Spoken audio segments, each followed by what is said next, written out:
The location, this small business, a mother-daughter duo running a psychic shop, $10 a hand.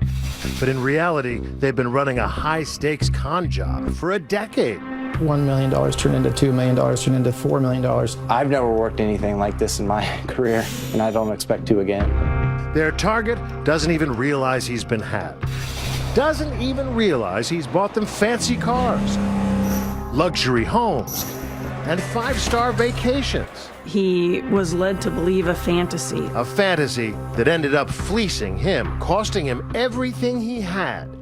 Law enforcement calls it the Sweetheart Swindle. A sweet deal for the swindlers. Challenge. It was like they won the Powerball. Tonight, we'll take you inside this all-time classic con. This is one of the craziest cases I've ever seen. A long, strange trip stretching from the Pacific Northwest to Las Vegas and the capitals of Europe. A game of deceit and double dealing starring a mild-mannered millionaire who went looking for love in all the wrong places. Can you just spare us a minute? I've been told I'm not to talk. A criminal genius with a grade school education. A mysterious stranger with a deep, dark secret. This wig, this watch, and a baby named Giorgio Armani. Giorgio Armani. It is an unusual name. It tells you about what they had on their mind, what was important to them when that child was born. Crazy. Get comfortable. It's going to be a wild ride. Oh, yeah. The Casino Royale, baby. Good evening. How many of you have ever wanted advice about your love life, your career, and thought about going to a psychic for help? They say they can look into their crystal ball and see a brighter future for you. But far too often, it's for themselves, and it's with your money. In fact, tonight, authorities pointing to a growing scam, what they call a sweetheart swindle. But there's nothing sweet about this caper here tonight. Instead, you're going to see a perfect storm of a man looking for love with quite a fortune. But it turns out, watch what happens to that fortune in this crystal ball. Again, David Wright.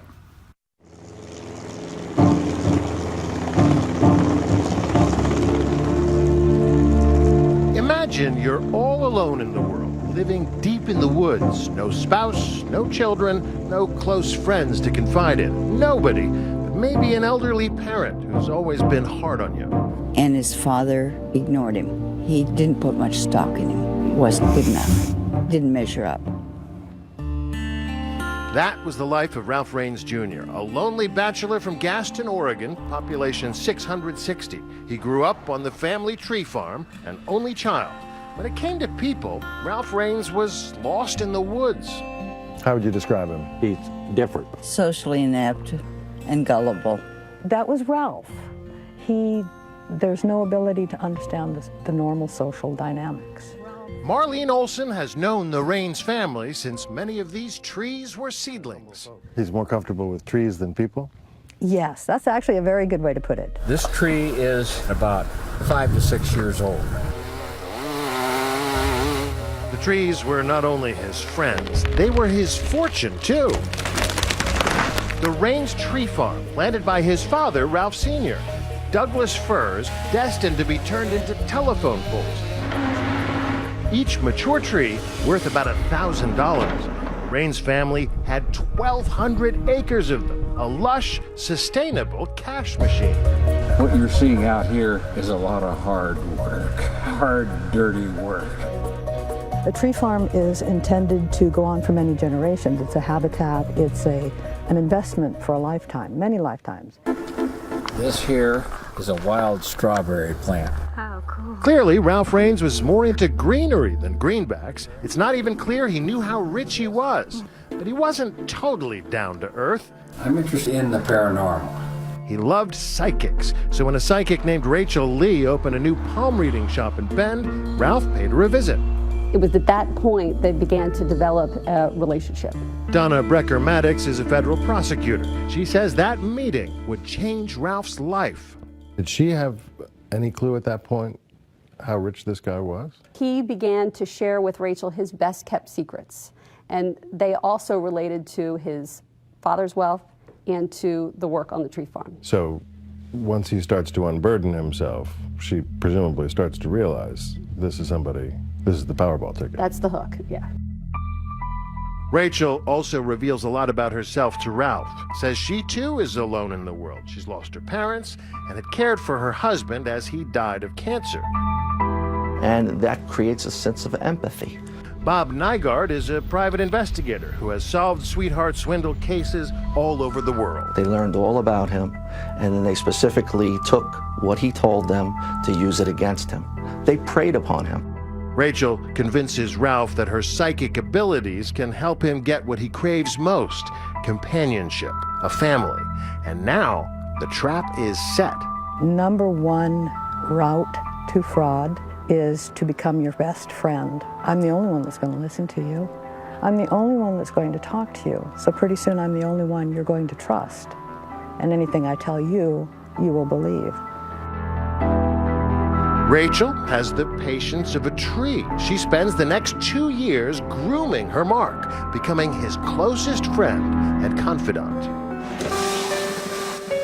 When the Sweetheart Swindler comes into their life, they're giving them the attention that they've been sorely missing. Soon he's buying her gifts and writing her checks. Along the way, she introduces Ralph to somebody new, a guy named Blancy. Blancy, how does he come into the picture? Blancy Lee was Rachel Lee's on-again, off-again boyfriend. Blancy held himself out as someone who could do home construction projects and did a few home construction projects. He fixed the deck, right? He fixed the deck. Blancy and Rachel come from California and until now appear to be living a middle-class life off Rachel's earnings as a psychic. But 2 years into the con, things really begin to escalate. Rachel, who has established herself as an authority on bookkeeping and personal finance, convinces Ralph to purchase this 4,600 square foot house, a 4-bedroom Tudor in an exclusive suburb of Portland. Price tag, $915,000. A home he will never live in. What was the reason that they bought this home? Rachel Lee at the time led Ralph Raines Jr. to believe that if he purchased this home, it would be a good investment for him in the long run. She also let him know that it could be a place for her and some of her family members to live while they waited to sell it. So while Ralph and his aging father stay on at the aging properties on the tree farm, Rachel moves into the sparkling new home with her kids. Among them, her devoted daughter, Portia. And she would have done anything to stay in her mother's good graces. Just how much she'd be willing to do will be apparent later.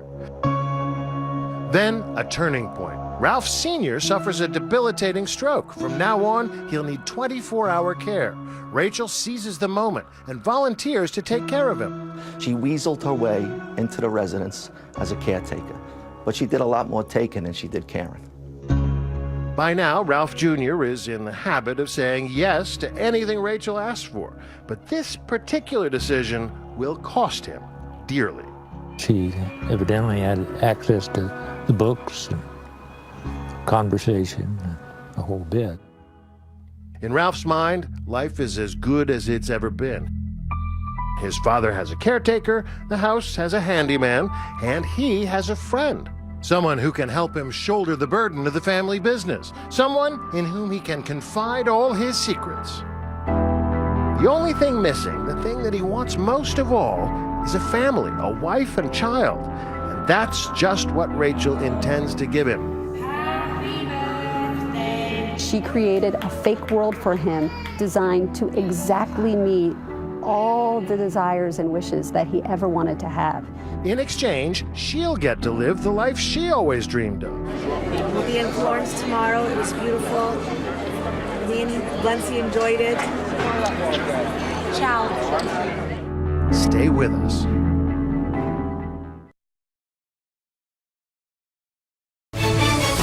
The Sweetheart Swindle continues. Once again, David Wright. The plot thickens at Portland International Airport one bright October day in 2007. Ralph Raines is on his way home from a timber convention. He calls Rachel Lee, his bookkeeper and his father's caretaker, for a ride home. But secretly, she has other plans to take him for a ride. Her devious plot about to deepen in a big way. He was instructed by Rachel Lee to sit outside on one of the benches Ralph likes blondes with fair skin. Rachel knows that from all their private conversations. So the psychic is about to play matchmaker. She found his dream girl. She did. She created it. An attractive stranger sidles up to the bench, a blonde with a British accent who introduces herself as Mary Marks. She approached him and asked him if his name was Ralph. He said yes and was somewhat surprised by that. And from there, they engaged in a conversation. On that airport bench, she tells Ralph she has psychic powers too. She offers to give him a reading. Armed with a few details secretly provided by Rachel, the reading is spot on. Ralph Raines Jr. is hooked. Mary Marks tells Ralph the occult is just her hobby. She's a bookkeeper by trade. She explained to him that she was actually a British citizen that was here in this country, and that she could potentially help him with the finances for his business. Sure enough, she's soon up at the tree farm, helping Rachel out with the books. Old Ralph thinks the two women, who he thinks have never met before, will act as a checks and balances system, one keeping an eye on the other. Instead, Ralph's now got two financial femme fatales on the books. They were taking over the management and the bookkeeping. You give up everything and you let somebody else control you?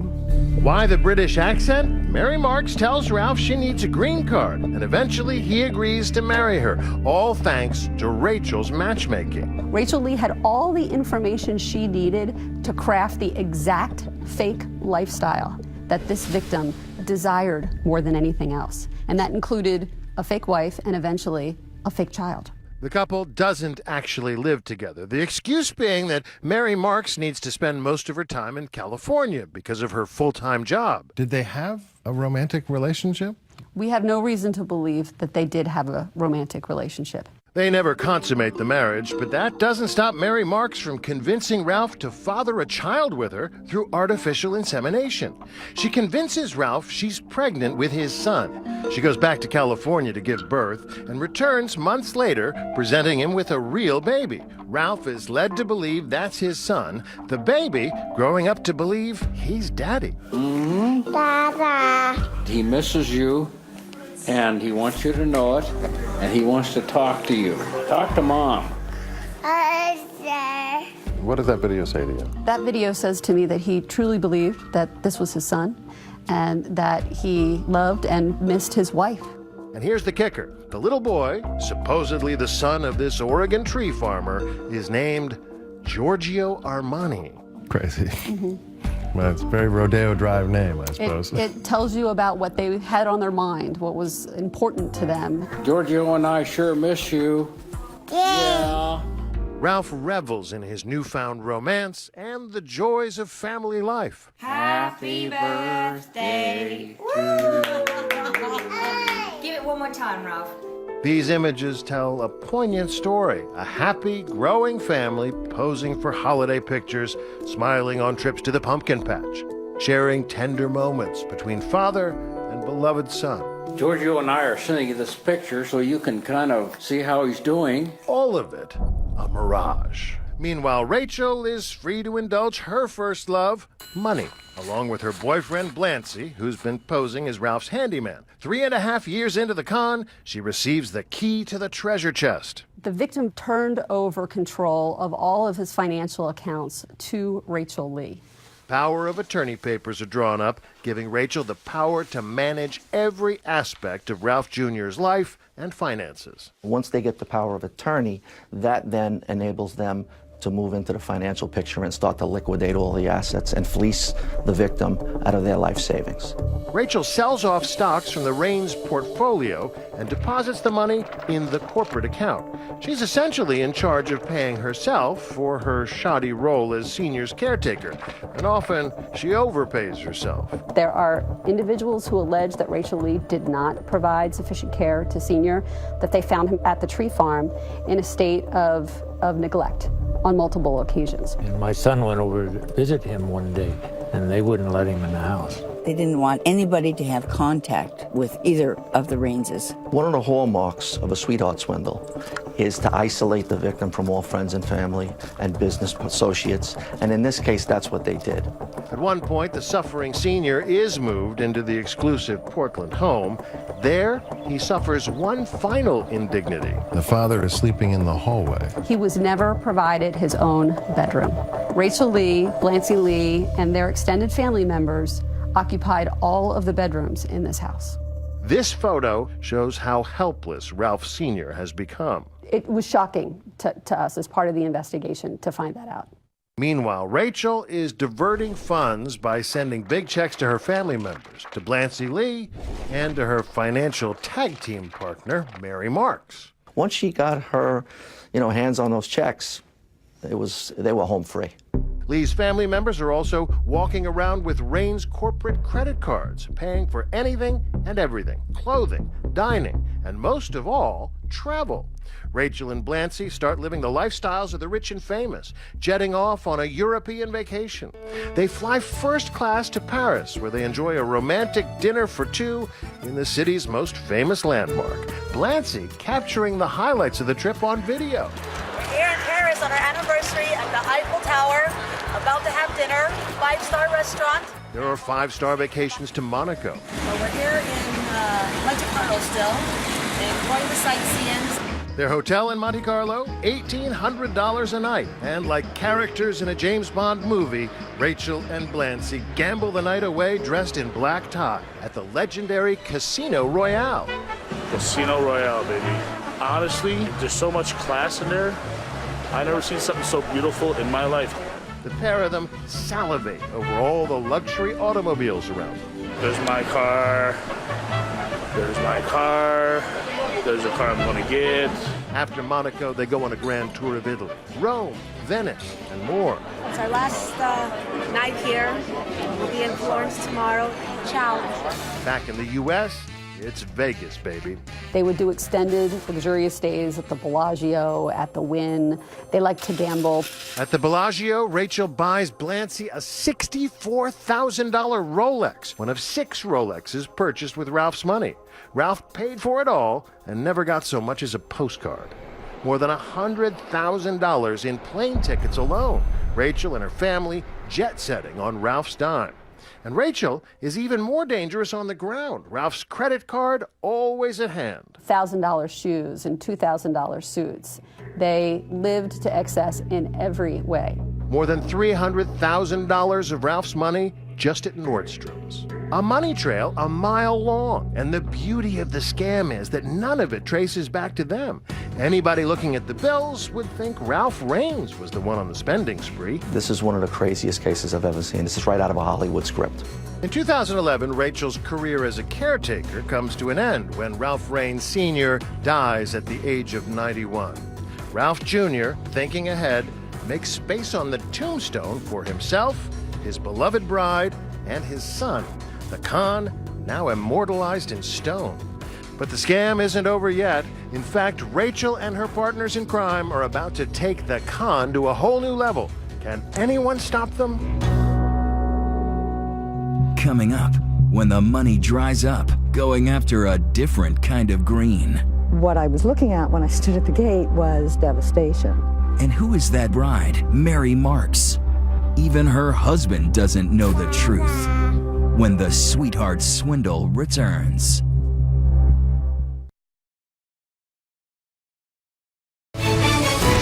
'20 continues with the Sweetheart Swindle. Once again, David Wright. I'm Liz Crothers. I'm a detective with Portland Police. Detective Liz Crothers sees the world through cop's eyes, even when she's just driving to work. I live outside of a town called Canby, and I drive through there every day. On her daily commute into Portland, head turning, eyes darting, Crothers spotted something that triggered her police sense. This building here. I noticed a house right on the main highway that was being extensively remodeled, and that remodel job was taken about 1.5 years, and that seemed like a long time for a remodel job. This town, Canby, is a very small farming community. A horse in a farm town shouldn't raise eyebrows, but this one sure did. I saw some expensive cars parking next to the house, in particular a white Ferrari. So for a Ferrari to show up in this town, it really stuck out. Crothers, a 22-year veteran on the job, works white-collar crimes. But at this point, there's no obvious crime and no complaint, just one cop's hunch. So it didn't really make a lot of sense for that kind of money to be dumped into this dumpy little house. The license plate, Mr. Big, registered to one Blancy Lee. I noticed a smart car that parked there, and the license plate on it said Mary with a little heart shape, Ralph. So I got to wondering who Ralph might be. The modest little car belongs to Ralph Raines, who also owns the property. In fact, it's one of a number of psychic shops and other real estate recently bought in his name, from Oregon to California. We were very concerned that we had a Sweetheart Swindle on our hands. Why would an Oregon tree farmer be investing in psychic shops? She has no idea, and it bugs her. Crothers is onto something, but for now, the pieces to the puzzle simply don't fit. We still had no crime, we had no victim, and more importantly, we didn't even have jurisdiction. And so, much like the trees at the Raines property, the fraud is permitted to grow, reaching new heights. Rachel, a woman with only a grade school education, acts like she has an MBA and a PhD in psychology. She's a master manipulator, wheeling and dealing with lawyers, accountants, and realtors, all the while reassuring Ralph that everything is under control. Then, a year and a half later, a chance encounter changes everything. Detective Crothers is at a training seminar, and she happens to sit next to another detective. And at one of the breaks, we got to talking, and he mentioned that he was from Canby Police Department. That detective is 28-year veteran Steve Floyd, computer forensics, his specialty. And I very flippantly sort of asked him, what are you going to do about that psychic shop right in your backyard? Floyd is drawn to the case in part because his dad was a victim of elder abuse. The house was being fully remodeled, high-end stuff. There's another person there too, Raines' family friend Marlene Olson, who grew up logging in Oregon. Now she works for the Department of Justice. And I turned and said, Ralph Raines, Raines Tree Farm? Marlene popped up and said, Ralph Raines? I know him. I know that property. I used to be a logger. In fact, I used to go walking all over Ralph Raines' tree farm. What are the odds that the three of us would be in the same place at the same time? From that chance encounter, an unofficial task force is born. They bring in Cameron Wall from the IRS to dig deeper into the finances. The unit now has the expertise, the jurisdiction, and the juice to turn this into a federal case. I've never worked anything like this in my career, and I don't expect to again. Because she used to work as a logger on the tree farm, Marlene Olson is asked to quietly poke around. She's stunned by what she sees. It still takes my breath away when I think about it. What I was looking at when I stood at the gate was devastation. There was no trees. That lush, sustainable ATM stripped bare. Whoever said money doesn't grow on trees never imagined a swindler like Rachel Lee. Once the investment accounts are liquidated and there is no money left in the investment accounts, Rachel Lee turned to the one asset that was left. That was the tree farm. Olson sounds the alarm. Ralph Raines Jr. hasn't just lost the trees, he's lost almost all the land. New owners, chainsaws whirling, slice and dice his departed father's legacy to pieces. With the sale, Rachel Lee has turned herself into an instant millionaire. She sold off that tree farm in 4 parcels that brought in $12 million in 1 year. Adding insult to injury, Rachel told Ralph he's flat broke. Rachel told him that he had to sell the tree farm to pay his inheritance tax. He says, Don, I don't know what I'm going to do. I'm broke. Which wasn't true. The man who spent his whole life tending these trees now watches his fortune fall. Ralph Raines ends up with just 2 slivers of land to provide for his wife and child, while his trusted confidant Rachel is now going wild providing for herself. And as soon as that money began to roll in, she and Blancy Lee and the rest of the family really ramped up the lavish spending. As soon as the land sale went through, Mr. Big made good on that promise he made back in Monte Carlo. There's my car. There's a car I'm going to get. The not-so-handy man splurges on not one, but two brand-new cars. He bought the Ferrari, and the next day he saw a Bentley. He spent $500,000 on 2 cars in 2 days. The Ferrari that first caught the eye of Detective Crothers, now going nowhere fast in this undisclosed IRS warehouse. Inside the Ferrari, Mr. Big left his calling card. Look at this. There's a prayer card here. It says on the back, Lord Jesus Christ, Son of God, have mercy on me, a sinner. That's for sure. Now the day of reckoning is fast approaching. Prompted by all those suspicious transactions, Detective Floyd drives through the barren landscape that used to be the Raines Tree Farm to ask Ralph a pressing question. I needed to know if he was a victim. So this was full of trees. Yes. Kind of a metaphor there for what happened to his financial life, huh? They took it, yeah. Cut it, spent it, wasted it. He knocks on the door and immediately asks, what does Ralph know about Rachel's creative approach to accounting? He started asking me, do you know that she's spending $230,000 on a Ferrari? When we return, Ralph's reaction. For the first time ever, the very private Ralph Raines goes public. Well, that is a weird story. And next, it's about to get weirder. And maybe even deadlier. You were concerned that he was going to get killed. After all the money's gone, is he worth more dead than alive? When the Sweetheart Swindle returns. 2020 continues with the Sweetheart Swindle. Once again, David Wright. His beloved Douglas firs have been clear-cut.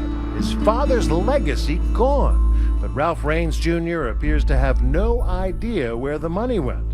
When we were up at the tree farm with Detective Floyd... Hello, Ralph. Yeah, hi. Ralph refused to talk to us. Are you, I will not talk. But late last week, he had a sudden change of heart. Would you mind show us around? Well, yeah, to a point. Opening up to one of our producers. We have a sustainable certified forest. Mostly, he wanted to talk about trees. He explained there was plenty he couldn't discuss about the case. I'm going to be quiet on that. Yeah, my lawyers have told me say nothing. But then he invited us up to his house for a longer chat, discussing his side of that first encounter with the task force. He says, let me show you some things. They went down the list. Expensive cars he'll never drive, vacations he never took, mansions he'll never live in. I said, well, I got Rachel taking care of a lot of my affairs. He was just completely checked out on Yeah, that. didn't want to deal with it.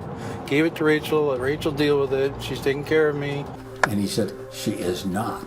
And, well, I was willing to listen to him. I felt we had a problem.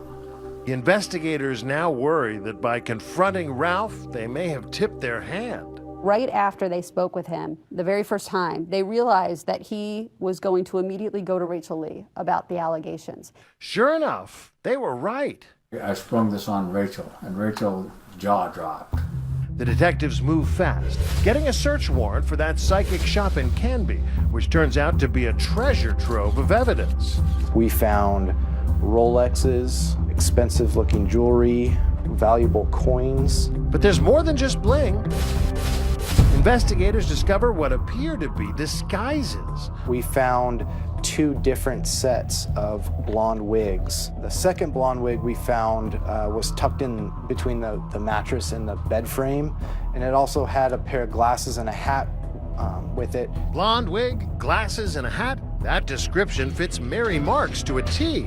Investigators now make a hair-raising discovery that blows the case wide open. Ralph's bookkeeper bride, Mary Marks, is really Rachel's daughter, Portia Lee. Rachel Lee used her own teenage daughter to scam Ralph Raines Jr. Yep, take a look at this Halloween photo. Ralph's not the only one wearing a costume. Remember that chance meeting at the airport? Land of Perfection by Rachel, who pimped out her own daughter to seduce Ralph and become his wife. A charade Portia somehow managed to keep up for 7 years, putting on the wig, and the British accent. You can hear it here. Happy birthday to you. Give it one more time, Ralph. A major player in the scam, and it turns out she was a minor. At the time that Rachel Lee enticed her daughter to become part of this fraud scheme, Portia Lee was 17 years old. And what about that exquisitely named child, Giorgio Armani, supposedly conceived through artificial insemination? He's another stand-in, a grandchild of Rachel Lee from a different daughter. At one point, Mary Marks even wore a fake baby bump. So this wasn't just one person scamming an elderly person. This was a conspiracy. This was a whole group, a whole family preying upon one man. And they were all playing different parts in the scheme. One more revelation? Turns out there's a very real person named Mary Marks, tracing back to the trunk of this twisted family tree.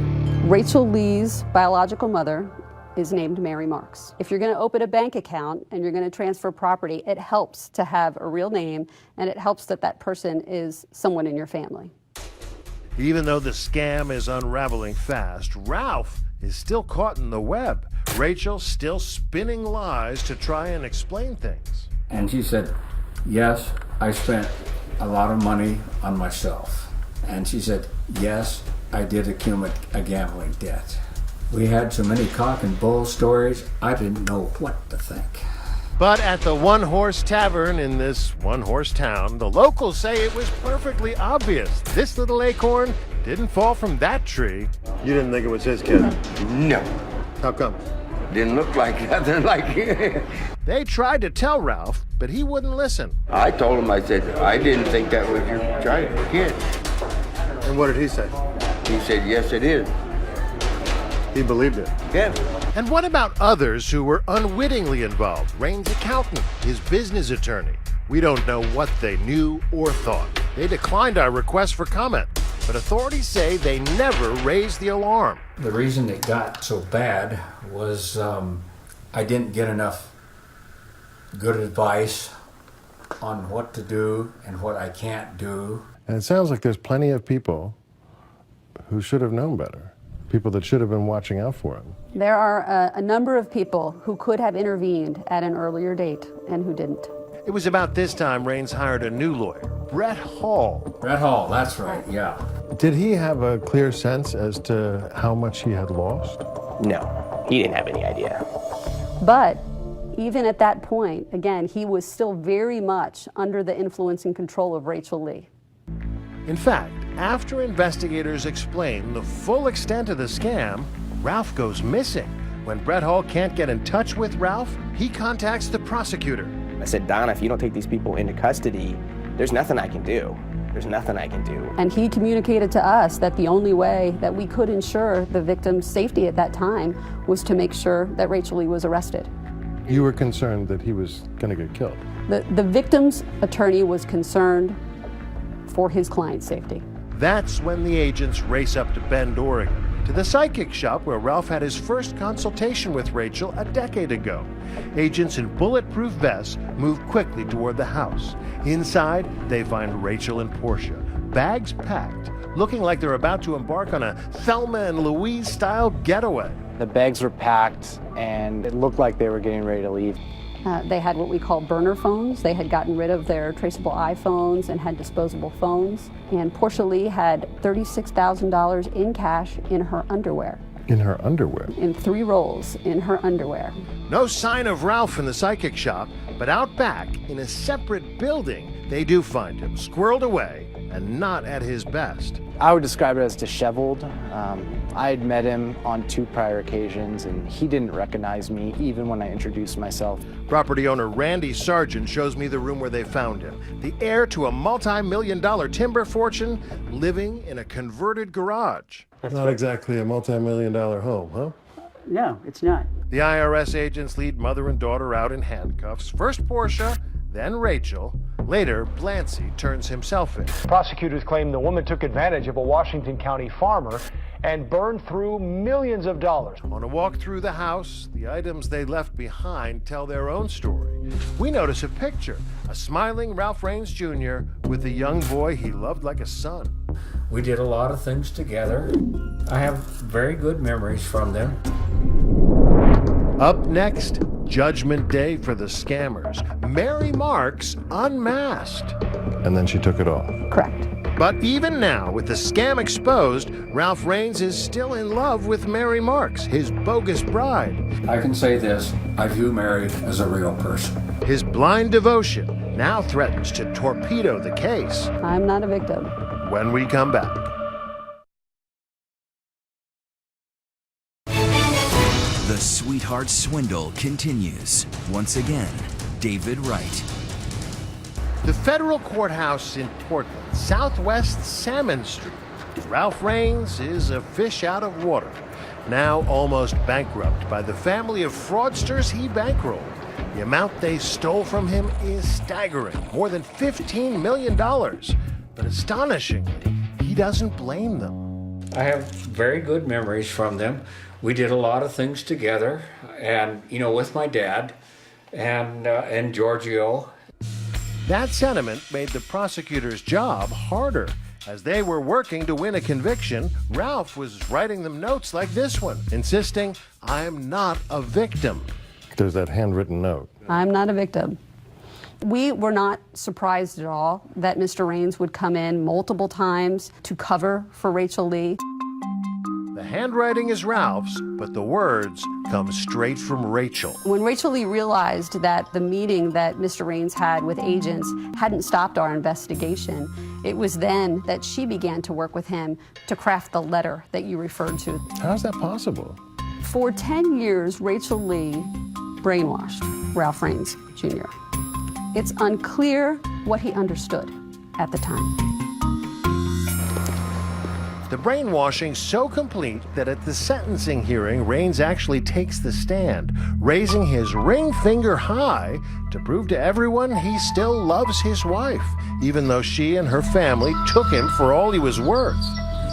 And he's still wearing his wedding ring. Yeah, that's the most heartbreaking of all.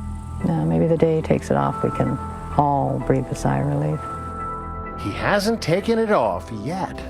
Mary gave me the ring. I view myself as I was married to her. That, even after an unorthodox meeting just prior to Portia Lee's sentencing. Ralph Raines Jr. had never before seen Mary Marks out of disguise. So the prosecutors agreed to a sit-down where the bogus bride would reveal all. She wore the hat and the wig, and then she took it off. Correct. But he's still not convinced. I view Mary as a real person. In court, Portia Lee claims she's a victim, betrayed by her mother, forced to wear that disguise. The judge doesn't completely buy it.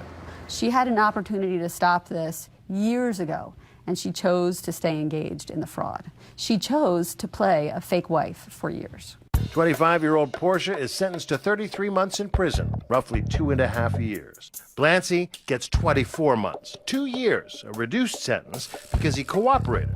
He promises to pay Ralph back, which may take a while, as Blancy was last seen selling cheesesteaks from this trailer under the alias of Gino.